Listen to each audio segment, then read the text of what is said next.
the end of November, there were multiple reports on AirAsia, a huge aviation group, airlines in Malaysia, that were attacked by this ransomware group called Daixin. And in as little as 2 days, personal data of 5 million unique passengers were leaked, and that include all the employees.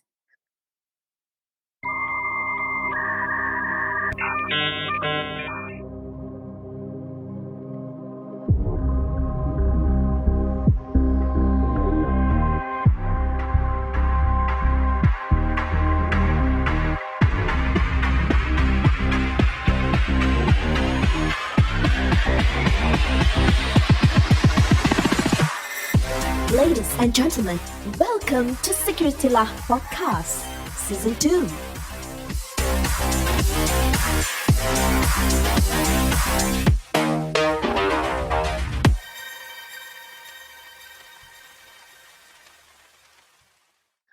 Now, this is very surprising because from what we know in the past, this group are actively targeting US businesses, and especially healthcare and public health sector.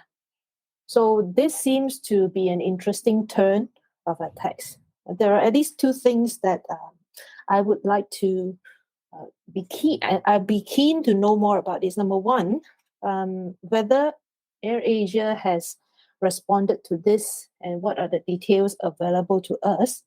And another thing particularly is that it is said that one of the main issues that were highlighted is the disorganization of its network, which I've got no idea why, and what that means. Perhaps we can discuss this a little bit and shed some light on this. I think this whole year, we as Team SecurityLah have looked at breach again and again and again, and it's like, if it's not now, when? And it's just a matter of time, and a lot of organizations are still woefully ignorant whether they are breached or not. So for them, it's like, okay, so there's no news anywhere, so we are safe, right? So this is one of the things that probably appeared. And I gotta say, AirAsia is quite a big group all over Asia, right? And of course echoes with the theme of SecurityLah being a pan-Asian security podcast. So obviously this would be an incident that we have to cover. So the first thing that I like to share is a quote by the threat actor group themselves, which was published in databreaches.net. I will read the quote of what the ransomware group said. The chaotic organization of the network, the absence of any standards, caused the irritation of the group and complete unwillingness to repeat the attack. Wow. The group is literally saying, I do not want to own this organization anymore. The spokesperson for Daixin team said the group refused to pick through the garbage for a long time. Oh my God, they described the organization as garbage. As our pen tester said, let the newcomers sort this trash. They have a lot of time. Wow. For a group to tell this, they are literally saying that anyone can own this organization. So they continue saying that the internal network was configured without any rules and as a result worked very poorly. It seems that every new system administrator built his shed next to the old building. At the same time, network protection was very, very weak. Let's just put things into context. This is a publicly listed airline. They are listed in Malaysia. They run operations throughout Asia, Singapore, Indonesia, India. I know they sold off their Indian operations and a few other countries, right? I'm just going very, very little about AirAsia. So to me, it's like flabbergasted with, you usually don't get comments from attackers, but to be honest, we did get something similar. We had an episode on UniKL, remember, where we Oh, yeah. actually were able to interview the attacker and get his view. And you know what? Surprisingly similar comments, huh? You realize or not? Yes. Yeah. I'm just, there's some things which you said which actually caught my attention, caught me by surprise as well. The first one being Daixin has a spokesperson. That's one. The second thing is usually the thing about the chaotic network deterring further attack from this ransomware group, but usually it's chaotic networks that tend to be more prone to mistakes and breaches and attacks, right? So what happened here? I mean, if Doc, and I think you're the perfect person to ask this question. As a cyber defender, you've most probably had to put yourself in the shoes of cyber criminals. Try to understand their mindset and when they are attacking, what they should be looking for, and how they exploit vulnerabilities and things like that. So actually, isn't the chaotic network advantageous to cyber criminals? I think it became too advantageous to the point where they were like, this is like a walk in the park. I can just walk in, waltz right in, take Uh-huh. whatever I want, do whatever I want to without having to sweat it out. So the first thing they mention here is that, the internal network is configured without any rules. Basically, what that means is once I'm in the internal network, I can go from Mr. Tony Fernandez's laptop or iPad into the CFO or the finance person and do anything and everything. That's why I said this breach really reminds me of what happened UniKL, right? So it's like, Mm. I guess the only reason why this could have happened, and I'm theorizing because I've been in networks that are hardened, and I've also been in networks that have very little protection. And usually it's because they want to make their life easy. So, for example, the airports will have terminals, right? When you go to the gate. So that has to link back into the airline so that they can give you the passenger details, the flight numbers, and all that. So, I mean, imagine if it goes through like 3 to 4 layers of firewall with IPS and whatever not protection, it's going to make things difficult in a way. Difficult. The reason why I said difficult was because, you have to open the firewall, you have to open the rules, you have to have access through. Most likely, either the IT team or the management team would have just directed the instruction to the security team. You guys, no need to work so hard. You're here, we pay your salary, you chill. Just make sure everything runs. If nothing runs, I will fire you. So the approach might be, unfortunately to me, that's what comes to my mind. Make sure everything works, make sure things are easy. And unfortunately, that played to the advantage of the attacker, where he's now waltzing in through the whole organization. He's probably saying, what kind of organization is this? Why am I even wasting time going into this organization? And to be honest, if a ransom group tells you that you have very, very serious problem for you to solve. Okay, but I would like to get your opinion as well, and maybe from Prof also. Do you think the ransomware group has gotten all the information or all the data which they set out to steal? Do you think they were successful in getting that? I'm sure they got that and more, because if you looked at it, they didn't just look at the passenger information. They also get the employee information. Now, usually your employee information will not be in the same system as your customer information, right? You have an HR system that's where your payroll, salary, your leaves, and everything else is managed, usually a separate system. I'm assuming, again, I'm assuming flight booking system and everything else will be in a separate system. The reason being is because you don't want someone uploading a huge file in the HR system, causing a delay on the passenger or the flight booking system. You want to be able to do whatever work you want to do, without having these issues. And usually the systems are separate. What I guess is happened here is that, like what they said, the network is most likely flat. They've had access to everything, finance, HR. In these kind of scenarios, what they have released may well be just a small subset of what they may actually have. Oh gosh. Mm. For them, they might have more information, but at this point, we're just working with what the ransomware guys are telling us. What Yeah. they actually have access, they may not share, because, for example, they may have a full dump. I'm assuming again that, say, for example, if AirAsia is using Active Directory, they may already have a dump of all the hashes in Active Directory. They're probably cracking it offline or just spinning about 12 GPUs on Amazon, let it run for 20 minutes. And they probably have everybody's password, including the domain admin, forest admin, and everyone else. And they're just probably not sharing that out because they may say, okay, I need a free flight from, say, California to Bali.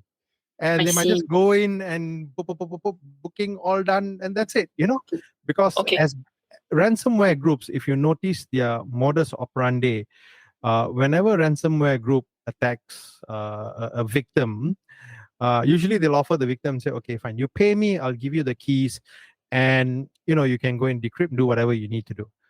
Most often, or if not never, ransomware groups will never tell you what are the other backdoors they have into your organization. So most likely right now, AirAsia would have umpteens, uncountable number of backdoors or back lane access into their networks, which God knows who actually knows besides Daixin Group. Or maybe there may be other groups that have already been inside AirAsia who's never publicly declared it. Because when you get these kind of attacks and they're saying they're letting all the newcomers to go and have a go at it, literally anyone and everyone is going to go for open game. So they're just going to go and whack because they know, hey, ransomware group say this is easy target, let me go and whack. I mean, imagine you have access to flight booking, you have access to passenger information. There's a whole lot of things that you could do, Yeah. and the sky is the limit to your creativity as to what you want to do when you have access to such a organization. This is going to be the kind of attack which just keeps on giving and giving to the ransomware group or groups. Oh, because I was thinking, it seems to me a little, I'll still say interesting, because from what we have discussed so far, it seems to me that it's just too easy for them. They've gotten everything, assuming that they've gotten access to everything. And yet for them to issue a statement which says they will not repeat it because of this organized network.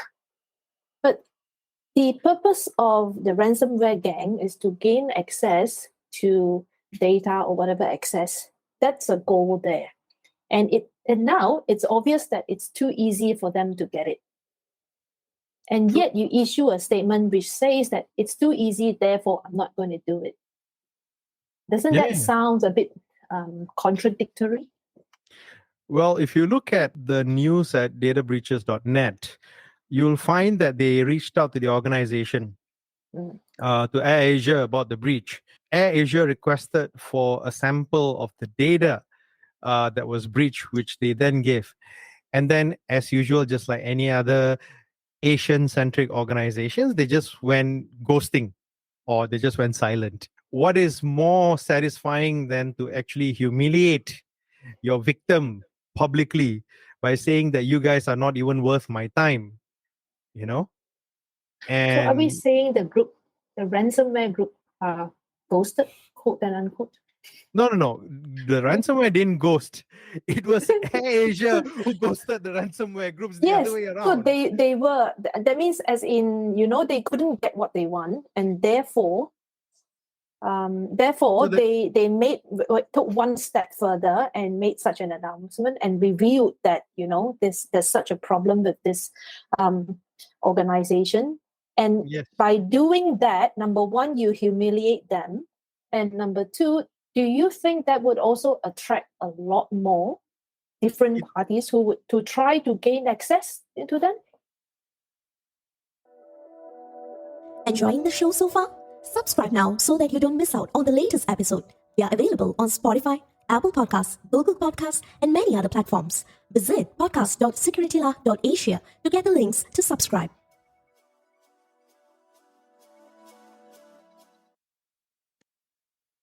Definitely. I mean, as I said earlier, it's open game for anyone.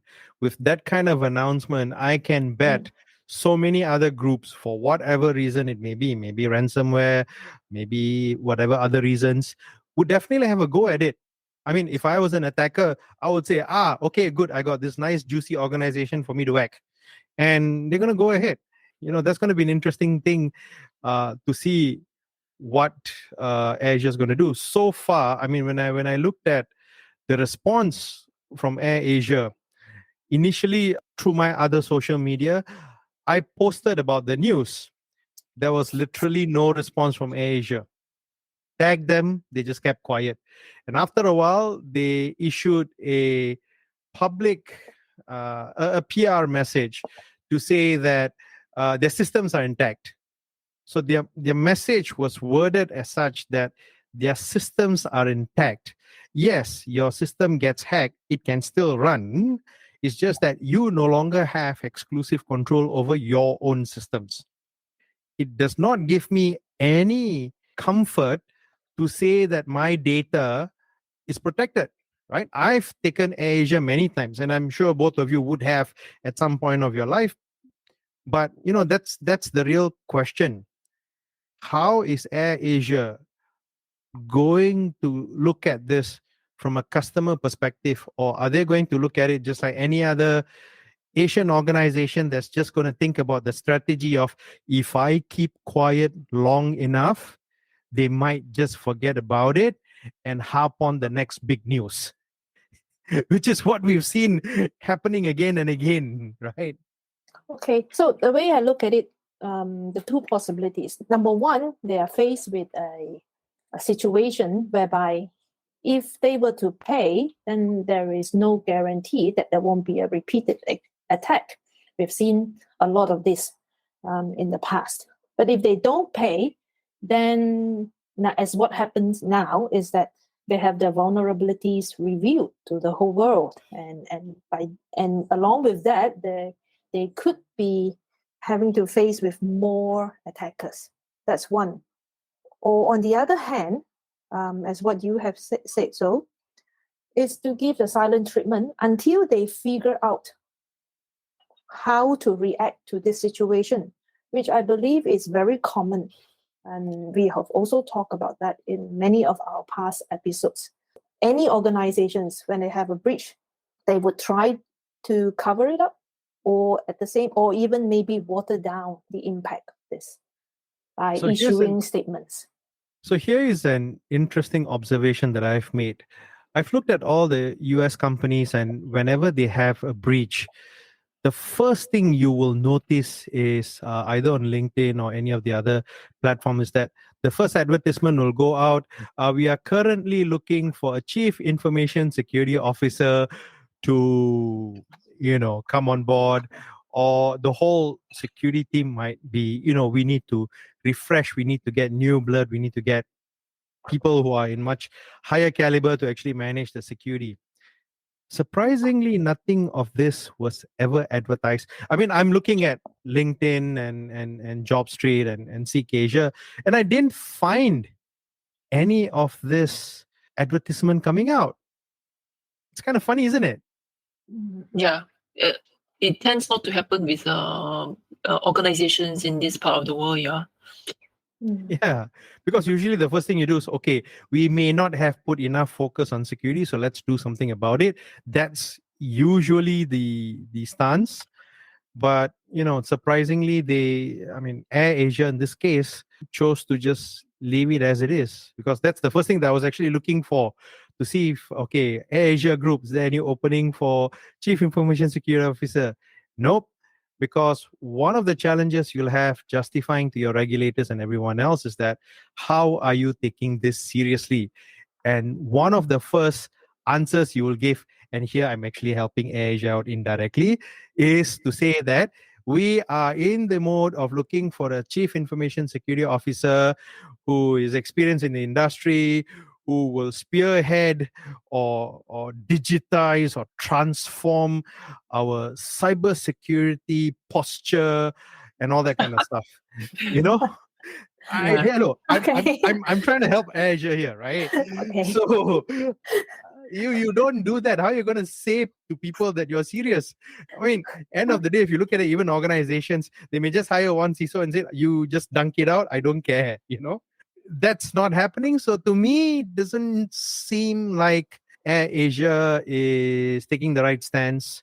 Of course, heads have to roll for something this huge, if you ask me, right? And this one is to the point where a ransomware group dissing you. I don't know lah. Of course, it's if you look at it on the other side of the fence, even if they open up, I'm not sure if anyone wants to go and work for AirAsia now. It's going to be a difficult stance because it's like, are you going to put your reputation on the line because you have a ransomware group that has publicly dissed this particular organization? And and to be honest, a proper full recovery of ransomware literally means rebuilding the whole IT infrastructure, relooking at how the networks are. And it's not something that you could just walk into an organization and have a target of 6 months, go up to the board, spew some nice PowerPoint slides, and then say, yeah, after 6 months, we are secure. If the board buys that, I would just tell Tony, fire your freaking board. That's all. The reality of the point is it's going to take you at least 3 to 5 years before you can get back to that point. And mind you, because your network is weak right now, you still have to run your business. You are still going to be attacked, and you have no clue what angle they're going to come from. So I feel sorry for AirAsia right now. I seriously do. They have a long and tiring road up ahead.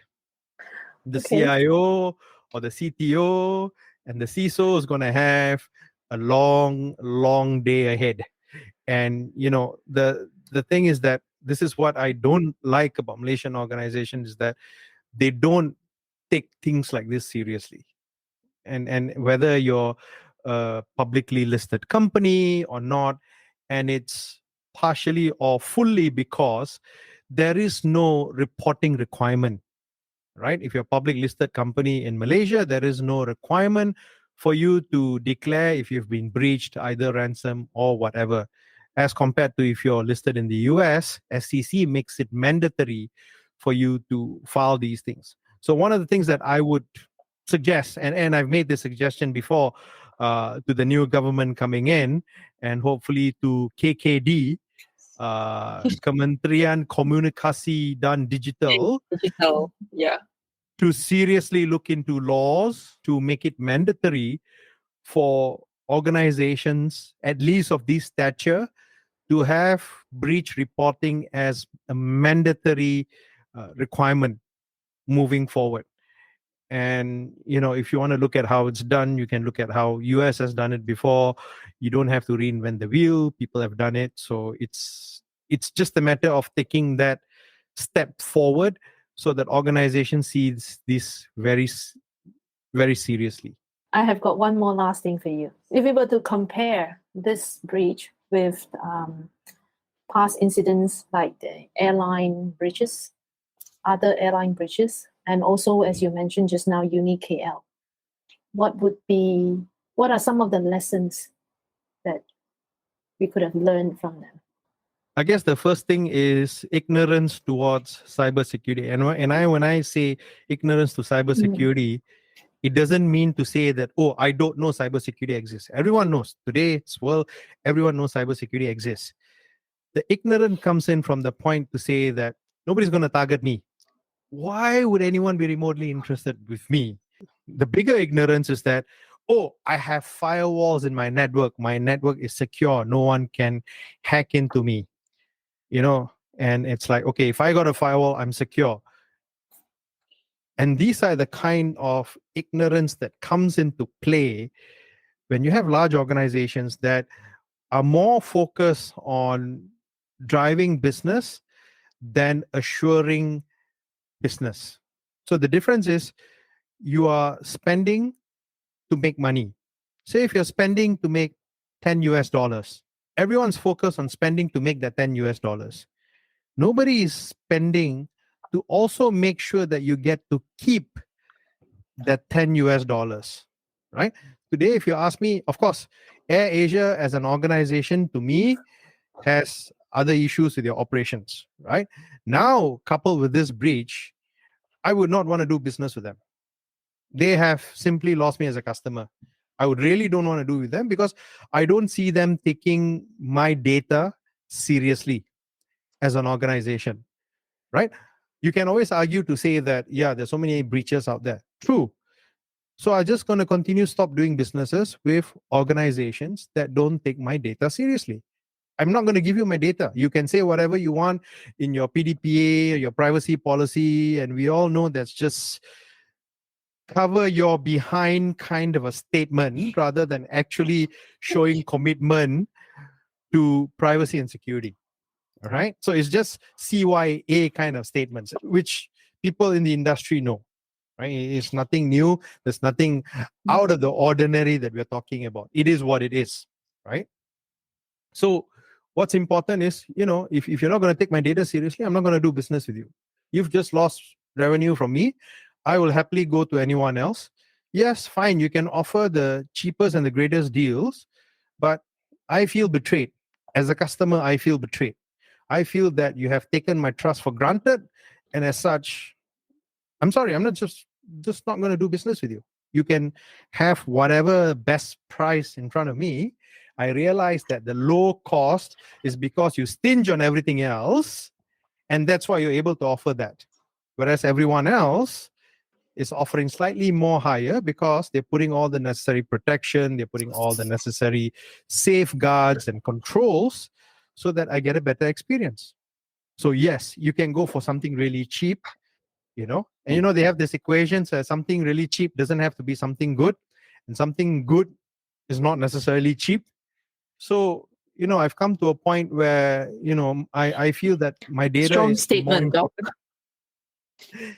It is what it is, right? I mean, as an informed customer, as an informed individual, I have to make a decision. Whenever I buy two services, I look at the price difference. Yeah, that's just one option.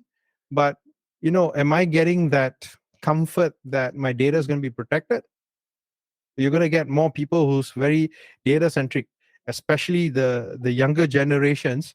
They're very particular about how the data is being used. Yes, they like to share a lot of things, but we're looking at how they are. They're also very control savvy. They know who they can share that information with, and they're very well informed.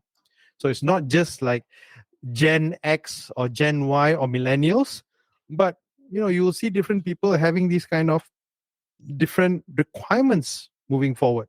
And the same thing with any other businesses. What makes my choice be from one provider to another provider would be how well they take care of my data.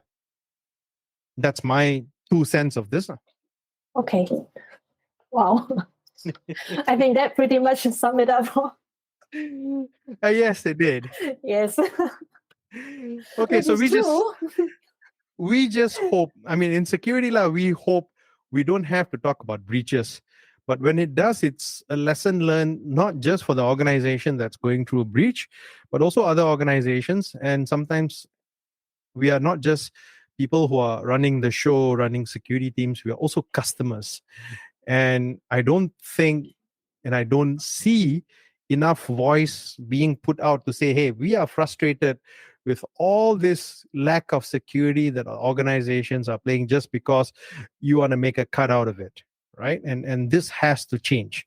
If not, as I said, you're just going to lose business. So yeah. So hopefully no more breaches. Next year, let's hope we see much less breach, or this year.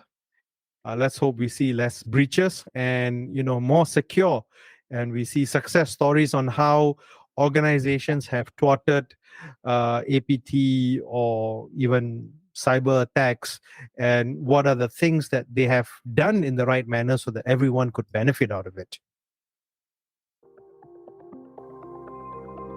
Thanks for joining us this week on SecurityLah. Make sure to visit our website at securitylah.asia, where you can subscribe to the show in iTunes, Spotify, or via RSS so you'll never miss a show.